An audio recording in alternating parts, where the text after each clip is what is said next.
دوسری شہوت ہے شرمگاہ کی. یہ نہایت ہی خطرناک ہے جو زنا تک لے جاتی ہے، اور یہ شرمگاہ کی شہوت انسان کو تباہ و برباد کرتی ہے. حدیث رسول ہے، میرے آقا صلی اللہ علیہ وسلم نے فرمایا جو زنا کرتا ہے اس وقت اس کا ایمان اٹھا لیا جاتا ہے. ایمان کے ساتھ کوئی زنا کر ہی نہیں سکتا، ایمان کی حالت میں کوئی زنا میں مبتلا ہو ہی نہیں سکتا. جس وقت وہ زنا میں مبتلا ہو اس کا ایمان اٹھا لیا جاتا ہے. یہ اسلام میں سب سے سنگین جرم ہے، سب سے بھیانک گناہ ہے. بلکہ بعض حدیثوں میں ہے کہ جب کوئی اجنبی مرد اور اجنبی عورت جن کا کوئی اسلامی تعلق نہیں ہے، رشتہ نہیں ہے، وہ جب تنہا ہوتے ہیں اور خواہشات نفسانیہ ان کی ابھر آتی ہیں، شہوت باہر آتی ہے، تو اللہ کا عرش بھی ہلنے لگ جاتا ہے. یہ اتنا بڑا بھیانک گناہ ہے. اللہ تبارک و تعالی سخت ترین عذاب ان لوگوں کو دے گا جو زنا میں مبتلا ہیں. بلکہ ایک روایت یہ ملتی ہے قیامت کے دن وہ لوگ آئیں گے جو زنا میں مبتلا تھے اور انہیں ننگا لایا جائے گا، اور ان کی شرمگاہوں پر لوہے کے سلاخوں سے فرشتے آگ تپا کر کے داغ رہے ہوں گے. ان کی شرمگاہوں کو، وہ عورتیں ہوں یا مرد ہوں، ان کو تپایا جا رہا ہوگا، اور اس کی بدبو اس قدر سخت ہوگی کہ پورے اہل محشر ان سے پریشان ہو چکے ہوں گے. ان کے شرمگاہوں سے بدبو بہت تیز نکلے گی. یہ وہ لوگ ہوں گے جن کو بھرے محشر میں بتایا جائے گا کہ یہ لوگ اپنی شرمگاہوں کی حفاظت نہیں کرتے تھے، یہ زنا جیسے گناہ میں مبتلا تھے. میرے عزیزو، قرآن کیا کہتا ہے؟ وَلَا تَقْرَبُوا الزِّنَا. تم زنا تو دور کی بات ہے، اس سے قریب تک بھی مت جاؤ، قریب تک بھی مت جاؤ. قریب جانے کا مطلب کیا ہے؟ آنکھوں سے اور اس کے بعد زبان سے. انسان یہاں سے قریب ہوتا ہے. ایک اجنبی مرد کسی کو دیکھتا ہے، عورت کو، یہاں سے شروعات ہوتی ہے، پھر بات چیت کرتا ہے، یہ ڈبل شروعات ہے. اور اسی سے میرے مولا نے قرآن میں روکا ہے. تم اگر ابتدا میں ہی اگر رک گئے تو بڑے بھیانک جرم سے بچ جاؤ گے. اور زنا کرنے والے پر 15 عذاب ہیں، 15 عذاب. 5 دنیا میں دیے جائیں گے، 5 قبر میں، اور 5 قیامت کے دن.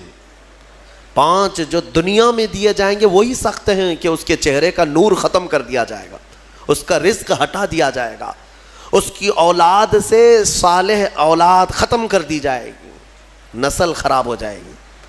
زنا کے جو 5 عذاب ہیں دنیا میں وہی سخت ہیں. چہرہ بگڑ جائے گا، بارونق نہیں ہوگا، چہرہ بے رونق ہو جائے گا، رزق میں کٹوتی، بے برکتی آ جائے گی. ان تمام چیزوں سے مومنین اپنے آپ کو بچائے رکھیں. یہ سورہ مومنین ہے. اور اس کے بعد سورہ نور کی ہم نے تلاوت کی.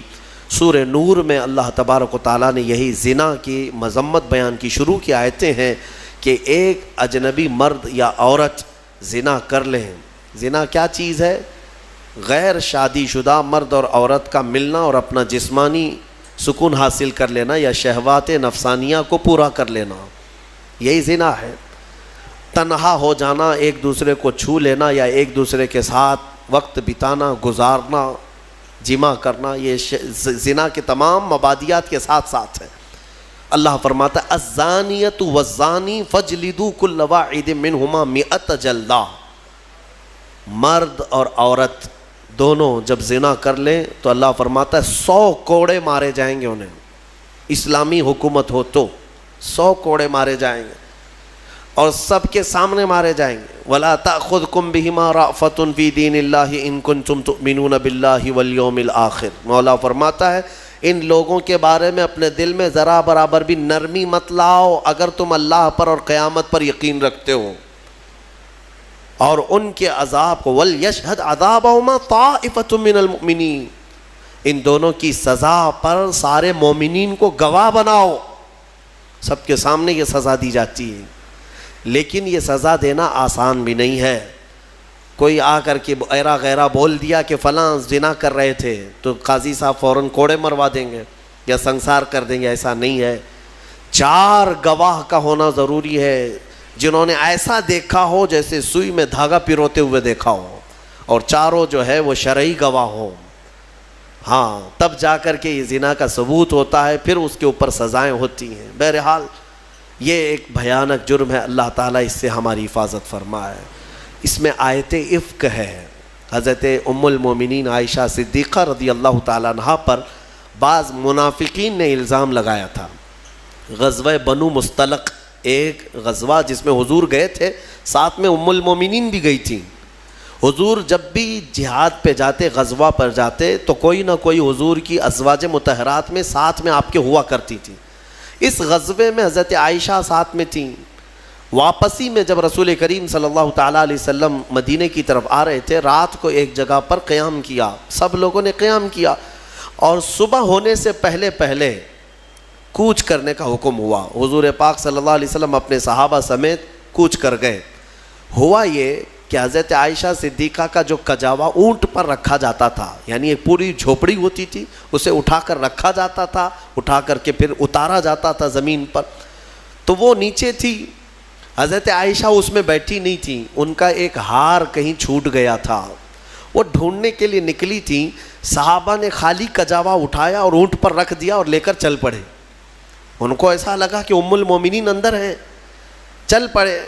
سفر بہت لمبا ہو گیا، صبح کا وقت تھا، حضرت عائشہ چھوٹ گئیں پیچھے راستے میں۔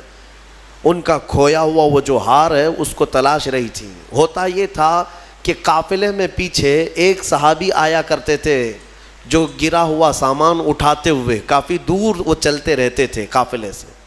اس وقت حضرت صفوان ایک صحابی ہیں، وہ پیچھے چلے آ رہے تھے، انہوں نے حضرت عائشہ کو تنہا دیکھا تو انہوں نے کہا انا للہ، یہ کیا ہو گیا، حضور کی زوجہ ہیں اور یہ اکیلی کیسے رہ گئیں؟ تو بہرحال حضرت صفوان نے پورا سہارا دے کر حضرت عائشہ رضی اللہ تعالیٰ عنہ کو مدینے تک ساتھ لائے۔ مدینے جب پہنچے تو منافقین نے اتنی بات پر الزام لگانا شروع کر دیا، رسول اللہ کی زوجہ عائشہ کسی اور کے ساتھ تنہا چلی گئی تھی، معاذ اللہ۔ یہ بھیانک الزام تھا، تہمت، اس کے گناہ، یہ بھی اس کے بھی حدود آئے ہیں قرآن میں۔ اگر کسی مومن پر یا مومنہ پر آپ نے تہمت لگائی اور ثبوت نہیں لا سکے تو 80 کوڑے مارے جائیں گے، اور پھر زندگی بھر کبھی اس کی گواہی قبول نہیں کی جائے گی، وہ مردود الشہداء کہلائے گا۔ الزام لگانے والا، تہمت لگانے والا کسی پر، یاد رکھو آسان نہیں ہے کسی کے بھی بارے میں کچھ بھی تہمت لگا دینا، بہت بڑا گناہ ہے، بہت بڑا گناہ ہے تہمت لگانا۔ یہاں ایسی بیٹھے اٹھے نہ جانے کتنے بھیانک گناہوں کی تہمت کئی لوگوں پر لگا دیتے ہیں، ایسا ہے ویسا ہے، قیامت کے دن پکڑ ہوگی۔